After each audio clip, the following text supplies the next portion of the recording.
What is up, everyone? I am Charlie Shrem, and this is Untold Stories, where twice a week we dive deep with crypto's most influential leaders, especially today, to find out how this movement truly came to be.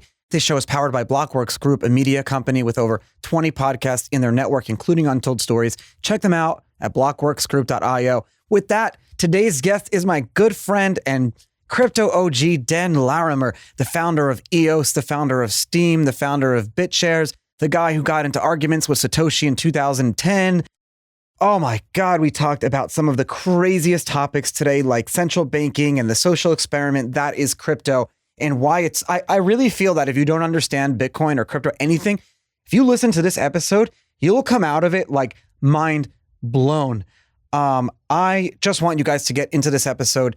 Dan speaks very, very articulately with a lot of articulation, and I was very impressed by the progression in how he was able to convey his messages to us when a lot of times really brilliant people have a difficult time, myself included, not that I'm brilliant, but putting things in our head down on paper. So you'll really enjoy this episode. I'm Charlie Shrem, and I'll talk to you guys right in a minute. But Dan Larimer, thanks for coming on the show today. Really appreciate it. And, I've been very excited to talk to you. Yeah, it's good to talk to you too. A lot of people, I think even the judge told me, he's like, you throw shit at the wall to see what sticks, and then you run with it. And I feel like I'm that type of person.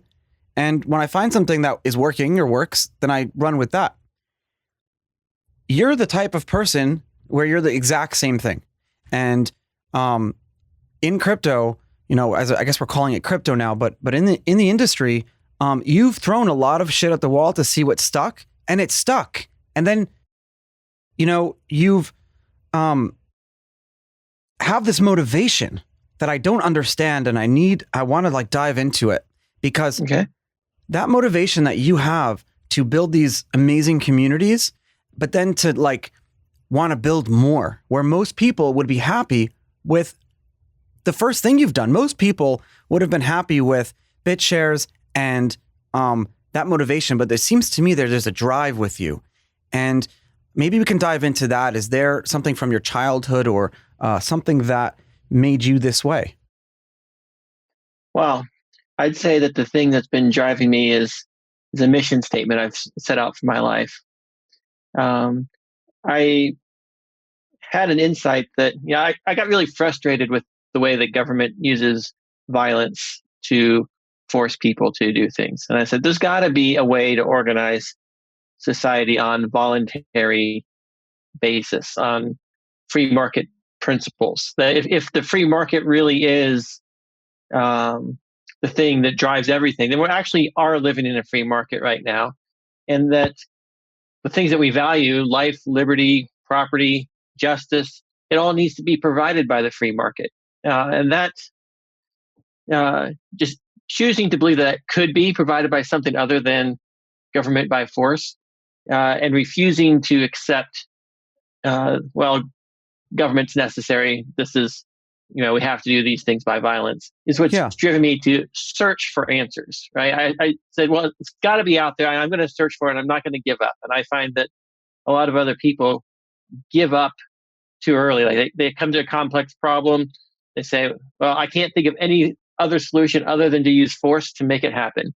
And I say, well, that's a cop-out. You have to find a voluntary, non-violent, cooperative way of achieving. I wish you told that to all the bullies society in school, right? It starts from there.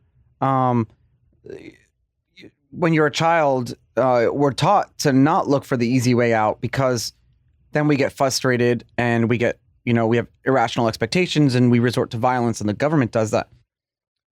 When I got into Bitcoin, I looked at Bitcoin as a more way to push my own voluntarist agenda, because I align with you on that. I believe everything should be voluntary in that sense. But it's very interesting that you say violence, because it's like me saying crypto will solve world peace. Now, I know you believe that, and I believe that, but a lot of people can't really think 10 steps ahead. So what are some ways that this industry has been able to use crypto to stop violence, to make it a more free world that we live in? Well, the way I found Bitcoin was I recognize the power the Federal Reserve has. They could print money, they could use that money to buy up the whole world and effectively drive all economic activity starts with them. And if you wanted to have freedom, you needed to escape that dollar. You had to opt out of the dollar. And the default of, well, let's just go to gold and silver didn't really work because you have e-gold. They had a company, they deposit gold and they had a gold-based currency, and the government comes, shuts them down, takes the gold, and it's game over. So most people don't know about e-gold, actually. When I first got into Bitcoin too, I had read the stories, but all of e-gold is largely suppressed. Most of my listeners are probably Googling e-gold right now, the precursor to the centralized precursor to Bitcoin. Yes, yeah. Well, the idea of e-gold was just to go back to 100% reserve banking, and that would be great. The problem is that they attracted a lot of criminals, just like Bitcoin.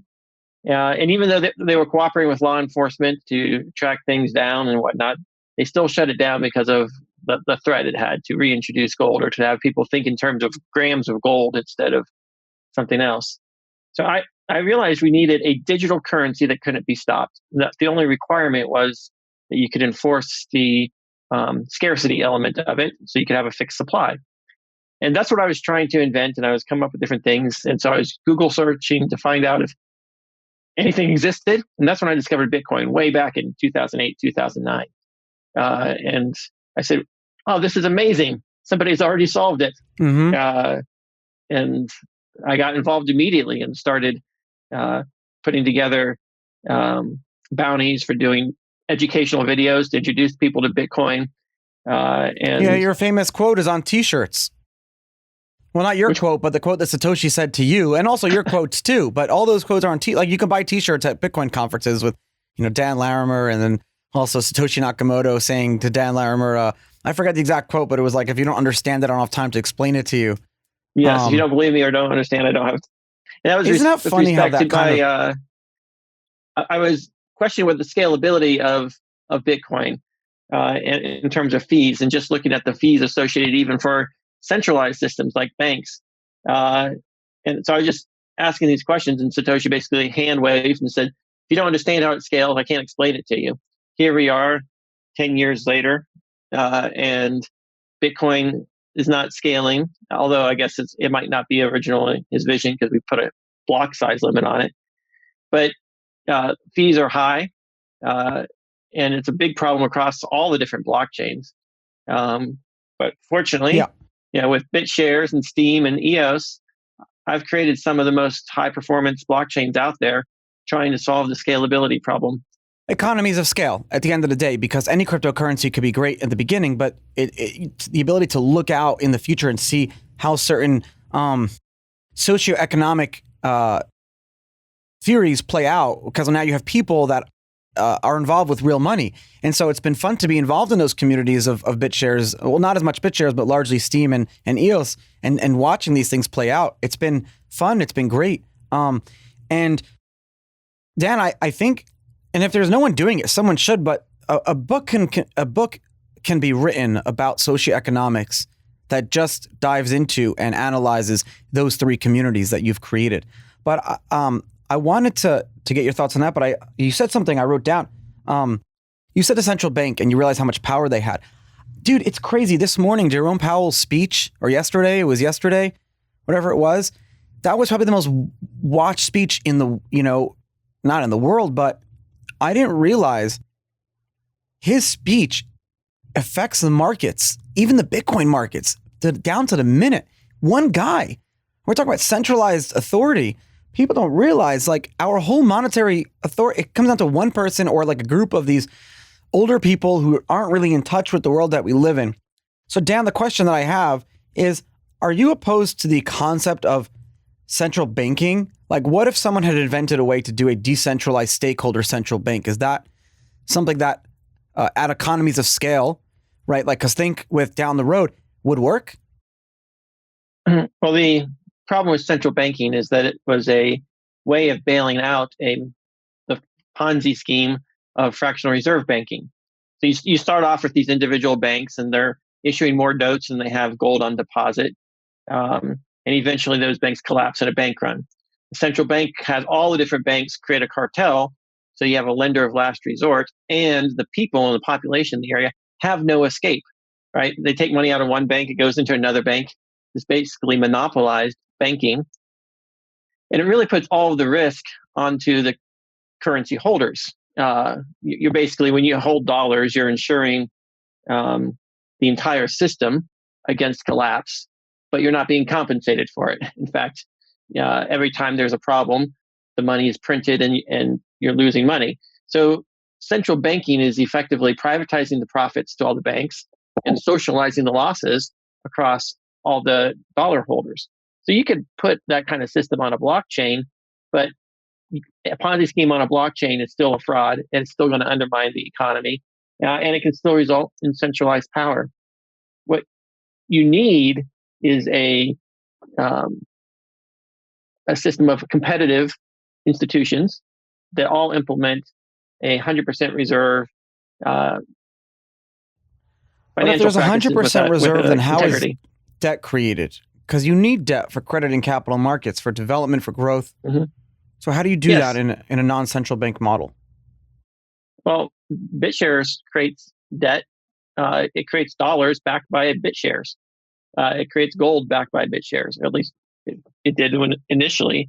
And the idea is you post collateral and so forth. But the problem is that if you make the mistake of assuming that a dollar backed by real estate, which is like how mortgages work, is the same as a dollar backed by gold, and you make those two fungible, they're not. They've got different risk profiles. One is the credit of the bank and the ability of the bank to make good loans, and the other is the ability of the bank to keep a piece of gold safe and not be stolen.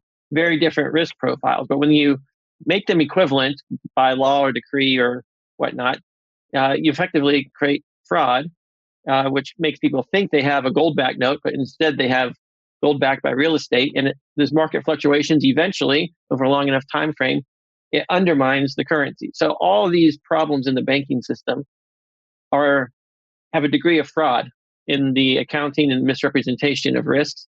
And they make their profits by hiding risks.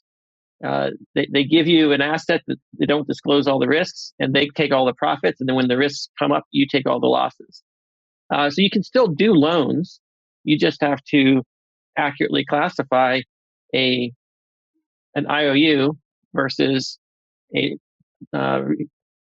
warehouse receipt, if you will. Yeah, I see what you're saying. And not treat them as fungible, which is what they do by law. I think we're learning. This is the first time that in the modern world that we've had this like pandemic type of situation. That I guess, to take a step back, this is the first time that the world has seen like something where the whole world is in it together. It's like those alien movies, right? You know, the whole world is in it together now. Let's all rally. That's a whole nother conversation on whether we did rally and how. I know you're smiling, but I didn't want to. This is not a COVID show. I don't want to get into it. But the reason I'm bringing it up is because you touched on something, and that is that what is true value? And the true value is what the market wants it to be. So I think what we're seeing now with gold, with crypto, and especially with the real estate is that those are things that have true value. Do you agree with that? Is that one of the reasons why you think the real estate market is exploding? Is, yeah, the supply is low, but there's a reason the supply is low. People value their real estate more than they did before. And then you have more people that want to buy it. All value is, in effect, perceived value. And the perception of value comes from social expectations. There's kind of a social contract with money. Gold, industrial use is very small, but the real value, the reason gold's perceived as value is, hey, this is an asset that is not someone else's liability. It can't just be created out of thin air. Bitcoin and cryptocurrencies are the same kind of thing. They're like, it's going to be really hard to convince an entire community to change the Bitcoin algorithm to increase the supply. So it's generally perceived as being scarce, and so it has value. real estate provides utility in a place people need a place to live. But unfortunately, I think for the case of real estate, its value is defined by how much people are willing to lend you to buy the real estate. And so as interest rates fall, real estate prices go up. And with the Fed keeping interest rates at practically zero, creates very high volatility in the real estate market. And so people flood into it because it's a tangible asset, but it's a tangible asset bought with debt. And therefore, if the lending standards increase or interest rates increase, the value of real estate can crash because people can't afford to buy it anymore. So you have to be very careful about valuations of things when the central banks are juicing that market with leverage. But even gold, even gold is the same thing. So like, what is the true value? How do we determine true value? It's the perception of things. But what you're saying is that our whole world is run like a Homer Simpson nuclear lever system, where it's like, Jerome Powell and the folks at the central bank, at the Federal Reserve, can control, debase our money. They can fully control us and do something that may socialize the loss on a wealthier person to distribute it to a non-wealthier person, and whatever you believe on that, at the end of the day, it amounts to theft. Is there any asset that actually has like a true unmanipulated value in the world today? And because tell me, I need to buy it. Well, even Bitcoin with futures contracts that are settled in cash instead of Bitcoin. Ruined it. Yeah, as soon as you do that, effectively, for that. They absorb the demand for Bitcoin with paper contracts, and then they have unlimited ability to print Bitcoin with the paper contracts, and they can use the dollars to make good on it, so they can never default. So since they have unlimited power in the dollar side of the equation, they can kind of manipulate the price on everything, which creates an insider's game. Eventually it ends, though, and it ends in the collapse of the dollar. Now, when that's going to happen, I don't know. Something that can't go on forever won't, because all these manipulations are destroying real wealth, destroying real productivity, impoverishing the nation, even as it's concentrating the wealth. And so there's a lot of paper wealth huge gap in society right now, whether it's stock markets or bonds or Bitcoin. And at the end of the day, when things get rough, it's going to be, food is what's going to be valuable, because it doesn't matter how much gold or Bitcoin you have. If you can't get food, then and water, that's a real problem. Food and water. I'm going to get some chickens. There you go. That's real wealth. Community, friendship, independence is wealth. So owning a house outright without any debt, being able to produce your own power, having a network of people that can produce everything you need, that's wealth. Independence is wealth.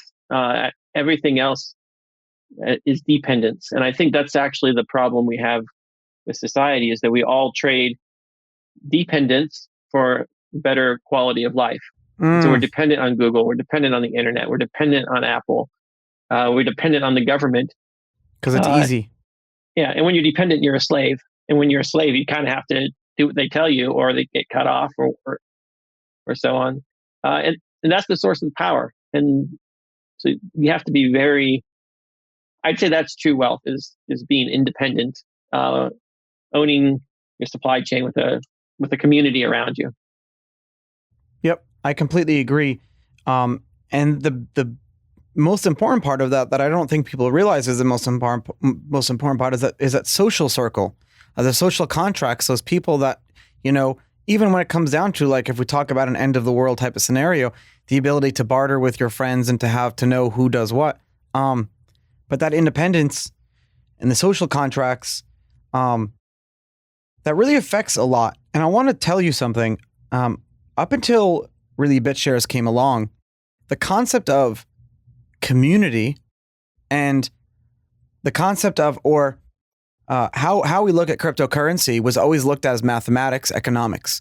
But what people don't realize is that, especially with economics, is that half of it is not the math. Half of it is how the people who are involved in that financial ecosystem or community, how they interact with it. That's so important. So up until BitShares, that was never really part of it. In fact, to prove my point in that, when Satoshi had written the white paper and all the code, the community I felt like was on the lowest his list of things that to a point where he would say that if you don't, I'm not going to even have time to explain it to you. So that was. So now you saw that how important it was to have a community, and so the community in Bitcoin came out of it. It just kind of like was created, and for better or for worse. I mean, Silk Road craziness, whatever. The people that got involved in the early days of Bitcoin were the ones that we were like the misfits, right? So yourself included. Why did you see that power of community? What was that about that? Why did you say we need people, we need involvement, we need the ability for people to interact with a chain instead of the chain interacting with the people? Well, early on, even before BitShares, I introduced the concept of a community that would opt out. It would have its own justice system. It'd use Bitcoin as money, have dispute resolution, basically a voluntarist society with concept of injustice insurance. The idea is that someone violates your rights, the other people in the community will make you whole. And that with those types of arrangements, we could kind of turn the tables on government, because what government does is it focuses all of society on one person, and no one person can bear the direct focused attention of government. But the government can't put that focused attention on everyone at the same time. So it's kind of like an insurable situation. So those are the ideas of community, bringing people together, that I had even before getting into these things. And the other thing is, as I was trying to understand the economics, the math of Bitcoin and debating about inflation or token issuance and so forth, I introduced the concept that all blockchains are effectively decentralized, autonomous communities, companies, corporations. The concept of a DAC was something I came up with, and then Vitalik picked up on it, and he was working at Bitcoin Magazine and wrote a series of articles on it. But it started with me realizing that tokens are kind of like shares in a joint project, and that they represent your contribution, your ownership, your influence in it, and that inflation for paying for things, whether it's block rewards or community proposals or whatnot, is no different than a company issuing shares in exchange for taking capital in. Yeah. Which is actually what gave birth to Steem. I realized, how would you bootstrap a cryptocurrency in a community that had no money? Because when we were trying to create BitShares and get it adopted, the sales pitch of, hey, put your money in this new risky asset, it's a very tough sales pitch, and it can only apply to people who've got some. Oh, so you wanted to take it to the next level and okay. This is a great progression. I wanted to say, well, labor is value. Your time and attention is value. What if we could issue tokens based on that? It's a little bit more subjective than objective. But that whole economic model, the whole way of thinking about the economics around blockchains and tokens, started with my analogy of Bitcoin as a company that's issuing tokens to pay people to burn electricity. That is the economic model that led to all the other innovations that I was coming up with. Okay, come on. This is so cool. This is the new BitPay card that I have in my hand, and I'm so excited to be finally having the new one that just came out. Now, guys, I've been using the BitPay card since 2016. Yeah, you heard that right. Way before I started Untold Stories, way before BitPay became a sponsor of mine, I've been using this card, and it literally became a way for me to have a bank account for many, many years, as a lot of people in crypto need banking, need better banking. The BitPay card is chock full of the coolest features. It's got contactless pay, better rates and limits, no fees to convert from Bitcoin right onto the card, added in chip security. I mean, it's sexy, it looks good, unlike other cards. It's so easy to get. Just download the BitPay app on your phone, click the card icon, and you can do it right there. If you use the promo code CharlieJune20, your card is free. Remember, CharlieJune20.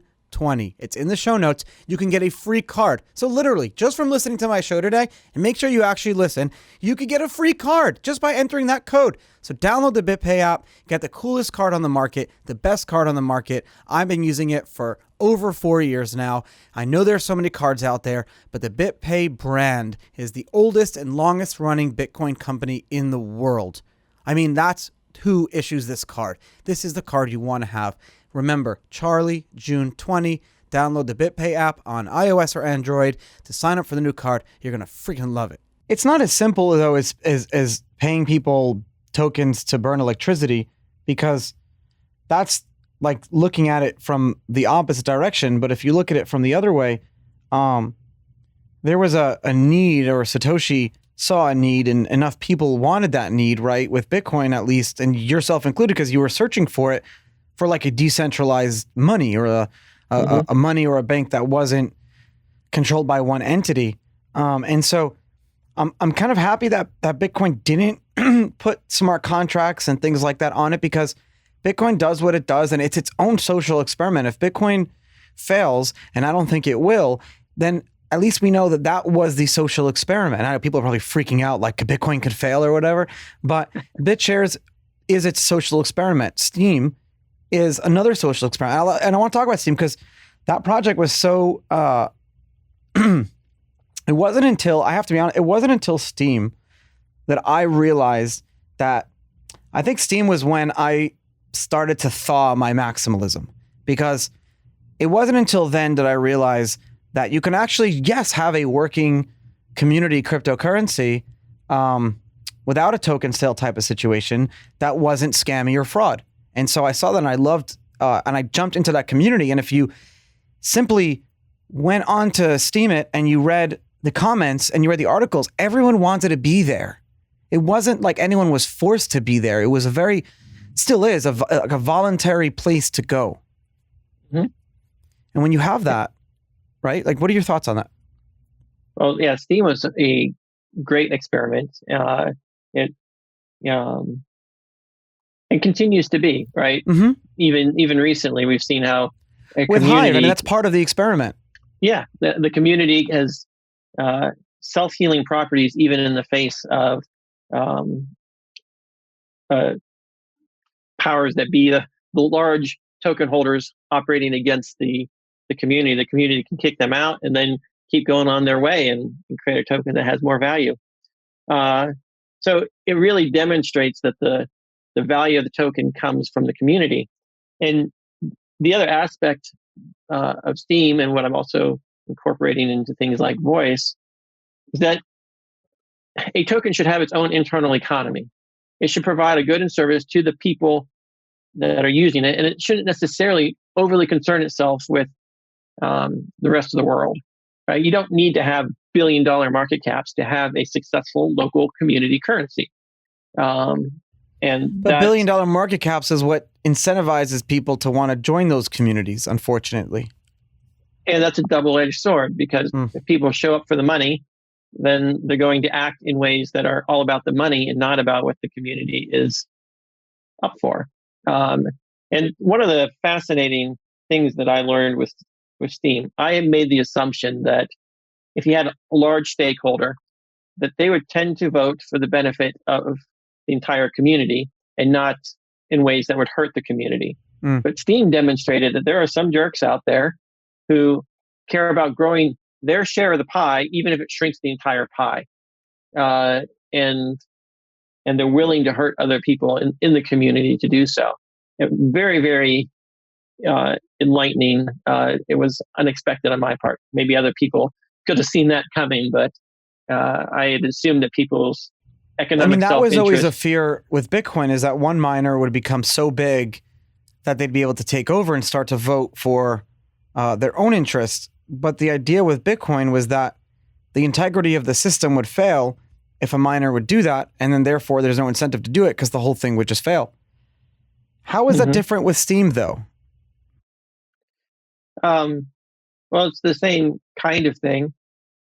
Some people, with mining right now, you have big investments in hardware, which is effectively long-term staking, and that helps.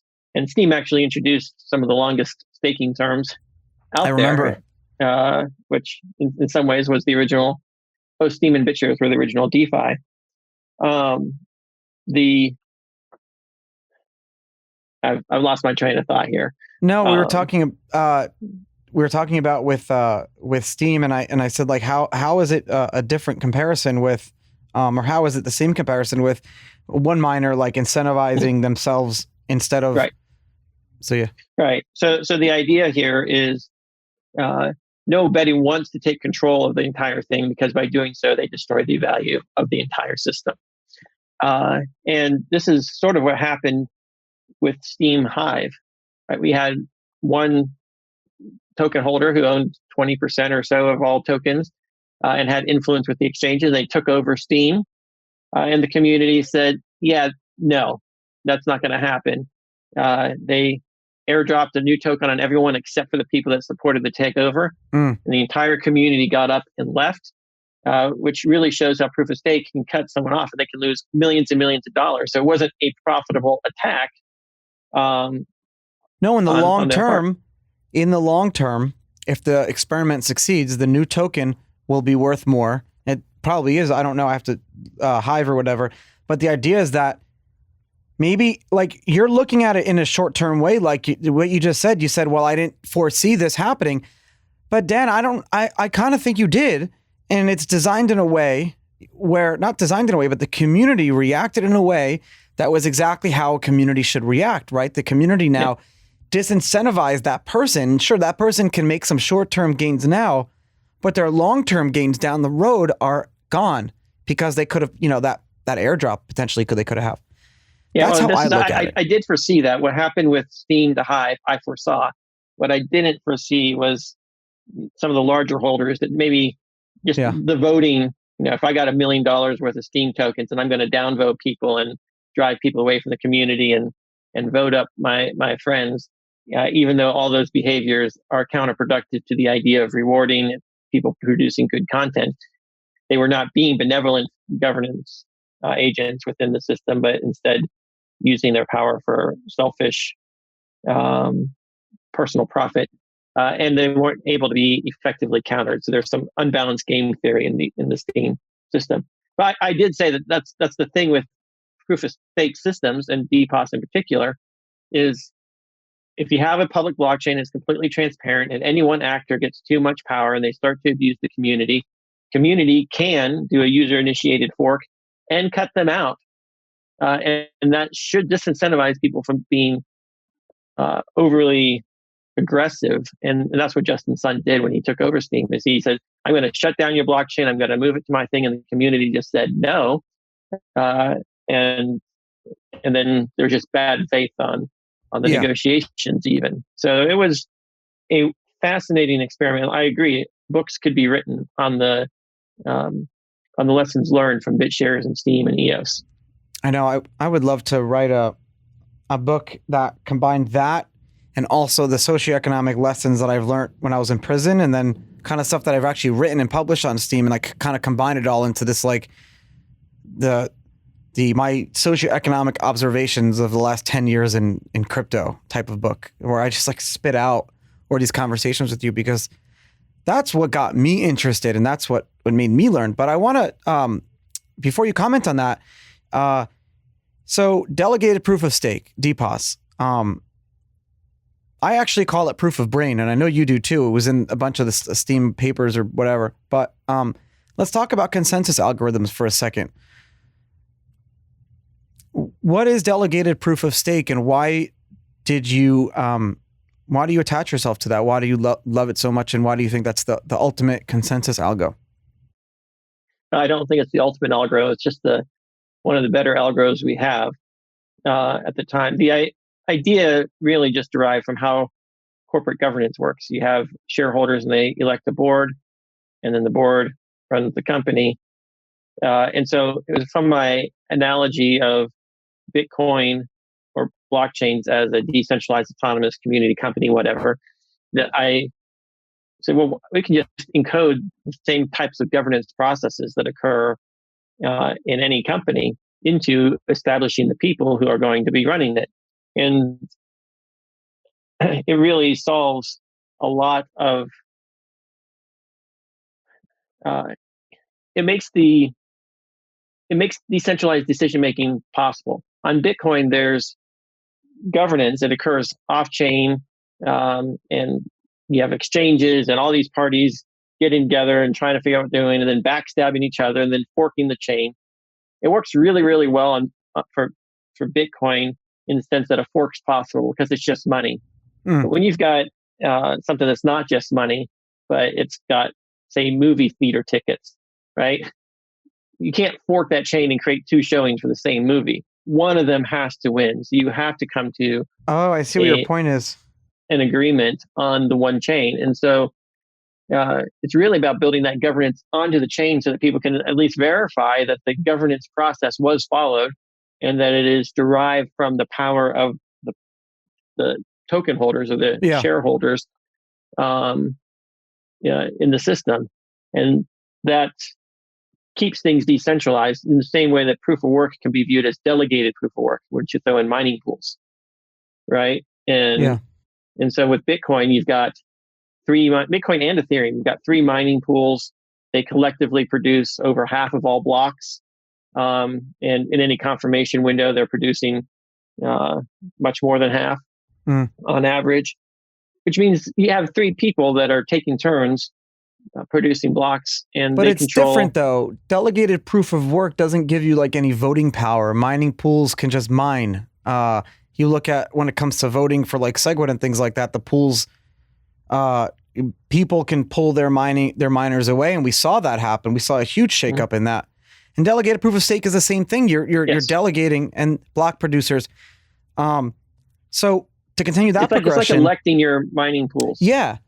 Exactly. Oh, yeah. It's exactly. So okay. So explain that now. Like, this is what I'm getting at. So you have 21 people or 19 people. It depends on, different blockchains that adopt DPoS can change, some of these metrics around. But the concept of staking and then delegating your staking power to voting on someone is direct democracy, essentially, for better or for worse. Like Switzerland has it in a way. Did you look at that as a model for this? Yeah, it's more of a shareocracy than a democracy, right? Democracy would be based on per person instead of per token. But yeah, it's effectively the same concept, is that you've got economic skin in the game, and your influence is proportional to your skin in the game. And it's really no different than how companies are governed. So continuing with that progression now, and with Steem and everything you learned from Steem and BitShares, when you were conceptualizing EOS, and then you had an amazing team, all the people at Block One. How did you view that as like the next? Do you view EOS as like the next step in that natural progression of this experiment that is cryptocurrency? Yeah. So EOS was born out of a desire to be able to build applications faster. So it took me, I had to build an entire blockchain for BitShares, and that took a year. And then I wrote BitShares 2, which was really enhanced the performance, and that took another 6 months. And then I did the Steem blockchain, and that took 6 months. But the contracts that BitShares implements and that Steem implements could be implemented on EOS from a smart contract perspective only in weeks instead of months. And then by opening up the platform to allow anyone to deploy their own code, you can have lots of different people contributing pieces that then all interoperate. And we can upgrade things faster in the field because we can reach consensus on code changes without having to have a hard fork. And that is incredibly powerful, because anytime we wanted to upgrade BitShares or Steem, we had to get all full nodes to upgrade, and it was a real challenge. But with EOS, we were able to do the vast majority of upgrades and enhancements just by having the elected block producers deploy a new system contract. And then no one had to upgrade their full nodes because all nodes are just running this virtual machine. And that created a very powerful way of having a network that can evolve and adapt and grow. The difference here, though, was that with BitShares and Steem, you were in a way the leader of that community. And with EOS, I think, and tell me if I'm wrong, I think you realized that the EOS community has to be bigger than you. Does that kind of make sense? Yeah. Well, in all these systems, I realized the community had to be bigger than me. And it's interesting if I look at what happened with BitShares, the community. I built the community, and I was still learning the economics, right? And so I initially started. Still are. We still are today. Yeah, I started BitShares with the idea that it should be a fixed supply with deflationary, but then it wasn't sustainable because there was no revenue source, and then it turned into a situation that, well, how is any one person supposed to spend their time and support themselves for years to work on a project? They're contributing their time, their labor, which is value, but not getting values, like voluntarily working for a company, and they're not paying you cash, they're not paying you stock. What are you doing? So the BitShares community was still stuck on we got to have a deflationary. That's the only way the token price goes up, and therefore we're not going to invest. And so I effectively booted from BitShares by, they wanted me to stay, but they wanted me to stay for free. It's a good thing that you get kicked out of stuff, though. It's like great. Yeah. It's like, yeah, I created a community. They kicked me out. That's like the best social experiment right there, right? Exactly. You get rid of the leader, kind of like Satoshi leaving Bitcoin. Then the same thing happened again on Steem. I created Steem but gave Ned 51%, and then I got kicked out. So it's a fascinating to see how a community can be built around a set of ideas. Like at the time I found the community, I said, these are my ideas, my thinking at this time. And then as my thinking evolves, community doesn't necessarily evolve with me, and then they eventually take me out. And the same thing happened with Steem. And with EOS, we said, I'm going to build the software. It's like when your parents kick you out of the house. Itself. Right? What's that? It's like when your parents kick you out of the house, but I interrupted you. What did you say? Yeah. I said with EOS, the community is going to have to launch it from the very beginning, and they can make it what they want to make it. I'm just creating the tools to empower the community. Did you do that because you didn't want to get kicked out again? You just didn't want to get kicked out of something again, so you said, I'm not going to put myself in that position. That's part of it. And the other part is there's just, it's a lot more dangerous for the creator of technology than it is for the users of the technology. Right? Satoshi's was probably very smart to stay hidden and anonymous. But as time evolved and government started waking up to the potential of this stuff, it's just gotten increasingly dangerous for the founders of technology to exert too much control over it. I completely agree. And so I'm really happy that I'm happy that no one cares that if I'm happy or not, but it's great to see these like natural progressions and how the communities have played out and grown, and what we learned from that is so important. And I wanted to ask you on DPoS about, or just kind of hear your comment, is that, I don't know if I mentioned proof of brain, in that delegated proof of stake, and with Steem and BitShares in the beginning, was the first way that the industry saw a harnessing of brain power into cryptocurrency value. Yes, particularly with Steem. Mm-hmm. How can we further push that? Because I really believe that cryptocurrency needs to be fully autonomous in order for it to succeed, in that the toll booths that we have now that connect us to the fiat world, eventually they're not going to be there anymore, because our whole economy will be able to support itself with its own capital and credit markets, with its own revenue sources, with its own industry. As we see with DeFi, for better or for worse, with DeFi, the industry finally has a revenue source, because now we have people from outside who are lending money against real estate say, okay, now there's a reason for me to use cryptocurrency. There's a killer app, because it cuts all the bullshit away. Well, it all comes down to governance. And the problem with all proof of brain subjective things is who's making the decision on what has value, and how do you prevent them from using their power to just graft and take money for themselves. Like, how do you evaluate this contribution? And in a company, the CEO has employees, and they're evaluating the employees, and the employees get fired if they're not producing work and they're not following the direction of the CEO. And if the CEO was just issuing a bunch of shares to pay himself and diluting all the other shareholders, he'd get fired or arrested for fraud or something like that. But in cryptocurrency, there's this mindset that everyone's anonymous.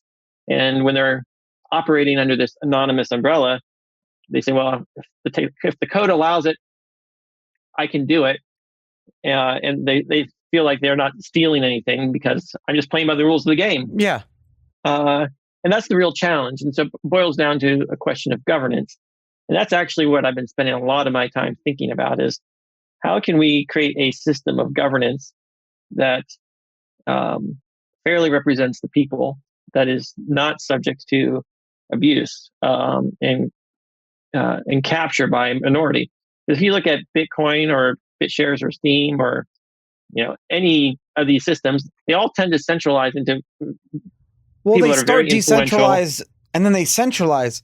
But what if a project launches saying that we're going to be centralized now? Like, for example, I work with this central bank project out of Israel called Saga, and their idea is that they're going to have a board now be this like decentralized central bank, but then at the vote, which is going to be, I think, in a few weeks, the whole founders are all being kicked out. It's like being done on purpose in a way to prove that concept. Well, just because you're voting doesn't mean you're decentralized. In the United States, expand on that. What do you mean? Well, this is democracy is the idea that of a government of, for, and by the people, and the idea is you vote, but the algorithm that you use to vote to reach consensus on who your leaders are is critical, because otherwise the wrong algorithm can be captured. So in the United States, we've been captured by the two-party system. And the two-party system is basically just collusion by groups of people, the parties, to control all the different spots. It'd be like token holders colluding to control all the block producers in a particular party. It's now no longer governed by the token holders or the voters. It's governed by the party leaders, and you only have two choices, bad and worse.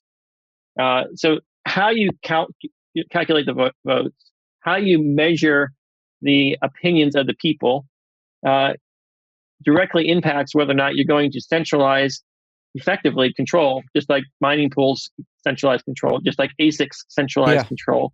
Remember that. So there's this constant tendency to centralize control, and we need to build new governance systems that keep control decentralized, and particularly, I guess, when it comes to government, that maintain the power to secede and prevent the formation of parties or collusion. And that's why recently I've been advocating randomized hierarchical representative voting, which is a new consensus algorithm that I think can scale from small communities to billions of people, and ensure that incumbents don't take power and that political parties don't form, and that it actually is a truly democratic process that favors people that are the best consensus builders instead of the best. I want to understand this. Promises. Can we go into a little bit more? I would love to understand that new consensus theory. And then I do want to talk about, and then when you talk about that, lead into voice.com, because you took all of this experimentation and learning and created this social network. And I want to understand, like, how have you applied these things? Sure. So imagine, if you will, that the art of governing a population is kind of like maybe chess, right? Let's assume that chess was an analogy for it, and that China and the United States are going to resolve our disputes in a chess match. And so the country needs to figure out, well, who are we going to send as our representative to play a game of chess against China?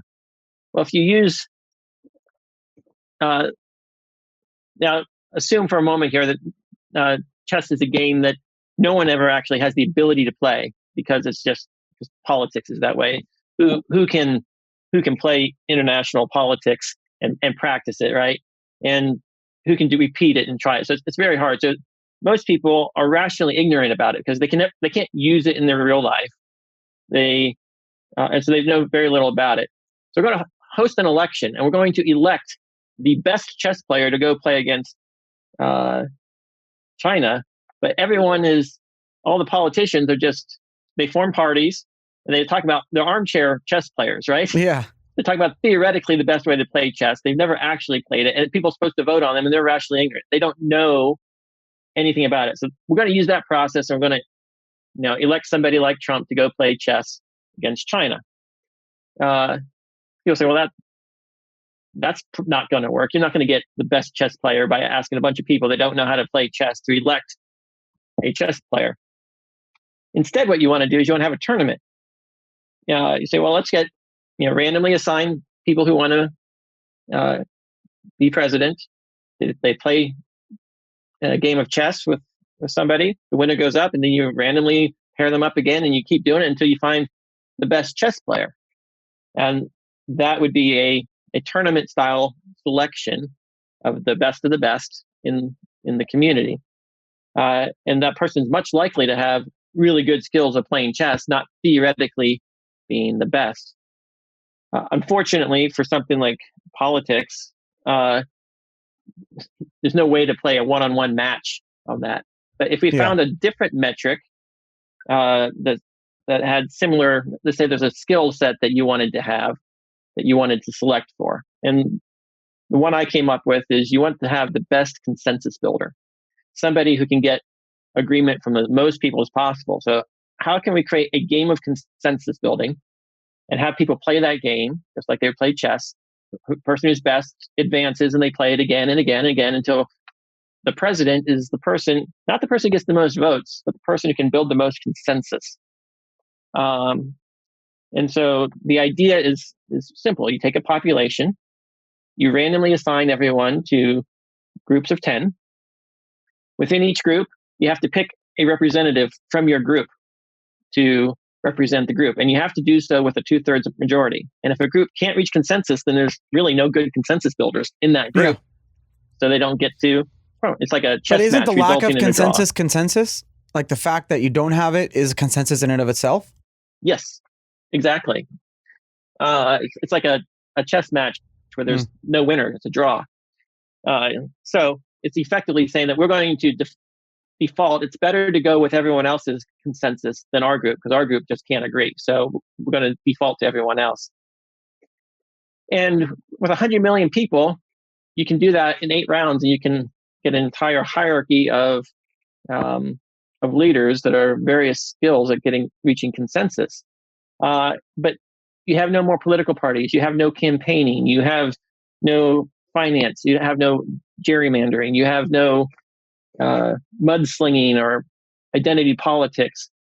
You don't even have to pay attention to the news. All you have to do is get together, meet with 10 other people, have a discussion, and assess which of these people do you trust the best or is most articulate, and promote them. And if you don't see anyone that you can trust in that small setting, then you don't promote them. You can actually talk to your representatives because there's only 10 of them that you have to consider. And they're accessible. Changing. But this is, so if you talk to your representatives, what about, just one of the first things that I think of is that, how do you have a fair shot at that when the potential rep can see like your staking power or your involvement in the space, and they may choose to ignore you or whatever?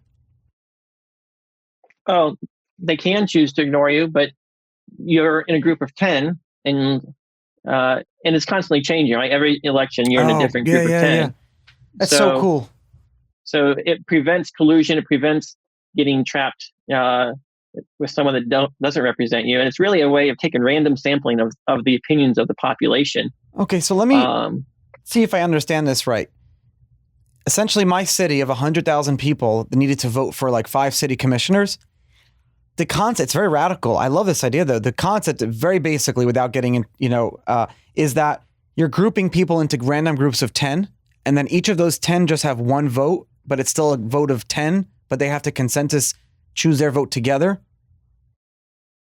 and they're voting for one of their members, not somebody outside. Oh, you can only for one of their vote for someone members in your group. So if you and I ended up in a group together, we would have to pick either you're going to represent us or I'm going to represent us. And if we can't agree, we don't get represented. And then if you're represented now, you have all these representatives now of groups of 10. Is that the number 10? Is that, and then these people it's now a number. It's a number. It's, you can do different sizes, but 10's enough that you can actually have real a world block with producers. That would be so cool. You could use this to like block producers. You can do this for moderation of content on social media platforms, right? Because you take Is that how voice.com works? We're working on applying a governance model like this to voice.com. Yes. So the idea that, if you have 100,000 people, you divide them into groups of 10. After the first round, you've eliminated 90% of the people, and now you've got 10,000 people. You do another round, now you've got 1,000 people. You do a third round, now you've got 100 people, and you do the fourth round, and you've got 10 people. That can be your commissioners, right? And then you do that every year. It's a different thing. So you can't have incumbents get in there because what are the chances that a group of 10 random Americans would pick Trump or Biden to represent them with a 2/3 consensus? Relatively small. Yeah, I would think. So a lot of the people that get into power today probably wouldn't even pass the first rung of the test. And as you go up the rung, you get more increasingly competent people who can actually have real debates and philosophical discussions. And you don't drive away all the people that don't want anything to do with politics because they don't want to campaign. They just don't want to deal with it. Eye. I love it.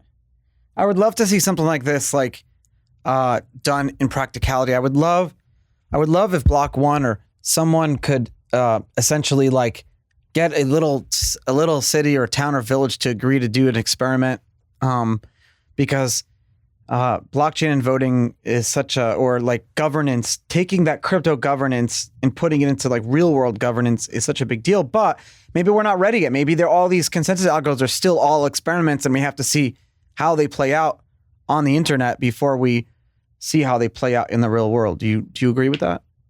That's the power of social media. It allows you to employ governance in an area where it's still important. You need governance. You got to ban content. You got to get rid of the people posting illegal content, if you will. You got to maintain community norms. You got to define community norms.